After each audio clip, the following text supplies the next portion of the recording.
कक्षा 7 हिंदी का paper, class 7 Hindi question paper. देखिए पहला क्वेश्चन है, सही विकल्प के सामने सही चिन्ह अंकित करें।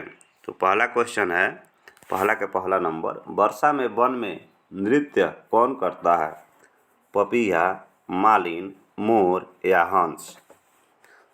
तो वर्षा में वन में नृत्य जो है मोर करता है। आंसर हो जाएगा ग नंबर। शक्ति और क्षमा किसकी रचना है? शक्ति और क्षमा किसकी रचना है? मक्खनलाल चतुर्वेदी पहला ऑप्शन है। दूसरा ऑप्शन है विद्यापति रामधारी सिंह दिनकर, निर्मला पुतुल। तो दूसरे नंबर का आंसर हो जाएगा ग नंबर, रामधारी सिंह दिनकर। तो ग नंबर आंसर हो गया। क्वेश्चन नंबर 3 देखिए, मृत्यु के मुख में पहुंचकर कोई नहीं लौटा वत्स, यह किसने कहा? मतलब कि मृत्यु हो जाने के बाद आज तक कोई नहीं लौटा, ये बात किसने कही?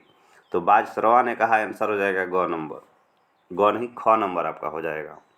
बधुआ मजदूर से किसकी तुलना की गई? तो गुड्डी की। आंसर हो जाएगा क नंबर। भाग्य पर इठलाऊ का कौन सा अर्थ ठीक लगता है? कौन सा अर्थ ठीक लगता है? तो भाग्य पर गर्व करना। आंसर हो जाएगा ख नंबर। उसके बाद सवाल है आपका 2 नंबर, किसने किससे कहा? तो पहला है, मुझे तो आशा नहीं कि आपसे यह बेल मथे चढ़ सके। तो देखिए किसने कहा, किससे? तो लेखक की पत्नी ने लेखक से कहा। लेखक की पत्नी ने लेखक से कहा। नहीं सिखाया तो फीस लौटा देंगे, किसने किससे कहा?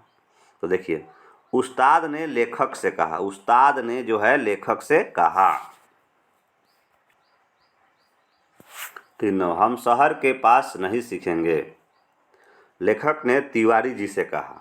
लेखक ने तिवारी जी से कहा। लेखक ने उस्ताद से कहा। ये हो जाएगा आपका, लेखक ने उस्ताद से ये बात कहा था। ठीक है। कितने दिन में सिखा देंगे? कितने दिन में सिखा देंगे?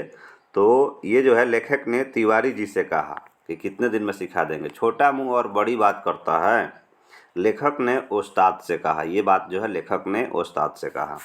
तीसरा क्वेश्चन है आपको, देखिए क्या क्वेश्चन है आपका। क्वेश्चन है ये अनुस्वार जो ऊपर देख रहे हैं आप, बिंदु लगाते हैं जो, और अनुनासिक का चिन्ह है जिसको आप चंद्रमा कहते हैं, इसको जो है कहाँ पर यूज करना है? दोनों को देखिए, पहुँचना है तो पहुँचना में जो है चंद्रमा का यूज हो जाएगा आपका। पहुँचना में आप पहुँचना ऐसे लिखाता है, चंद्रमा इस पर आता है। ठीक है। अंतरिक्ष में यहाँ पर बिंदु हो जाएगा, यानी कि ये अनुसार हो जाएगा, अनुस्वार। ठीक है। प्रशांत में भी आपका अनुस्वार हो जाएगा। यहाँ पर आँखें में आपको इस चंद्रमा का चिन्ह हो जाएगा जो अनुनासिक है, और ऊंची में भी अनुनासिक हो जाएगा। ठीक है। चलिए 4 नंबर क्वेश्चन देखते हैं। 4 नंबर क्वेश्चन है, निम्नलिखित प्रश्नों का उत्तर लगभग 50 शब्दों में दीजिए। पुष्प की अभिलाषा कविता में चाह नहीं पद कवि की किस भावना को व्यक्त करता है? माँ बाप के लिए चाय बना कर लाते समय गुड्डी के पैरों में फुर्ती क्यों आ गई? ये 2 क्वेश्चन है 4 के। देखिए आंसर इसका क्या हो जाएगा। पुष्प की अभिलाषा शीर्षक कविता में चाह नहीं से कवि की भावना व्यक्त हुई है। कवि के दृष्टिकोण से फूलों के दिल में चाहत नहीं है कि उसे भगवान, प्रेमी, शव आदि के ऊपर चढ़ाया जाए।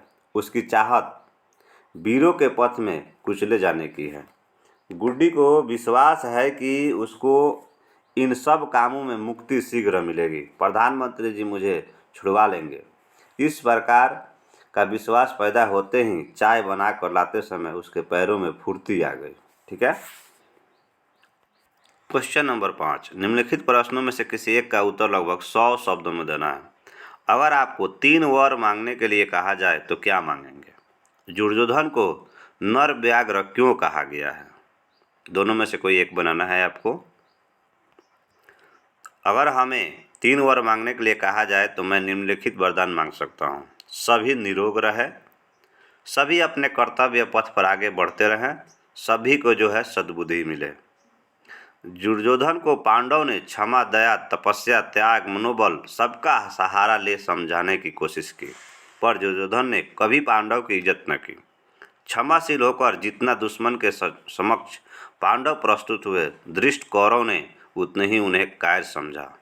समझ परेशान किया था। अतः दुर्योधन को नर रूपी व्याघ्र कहा गया।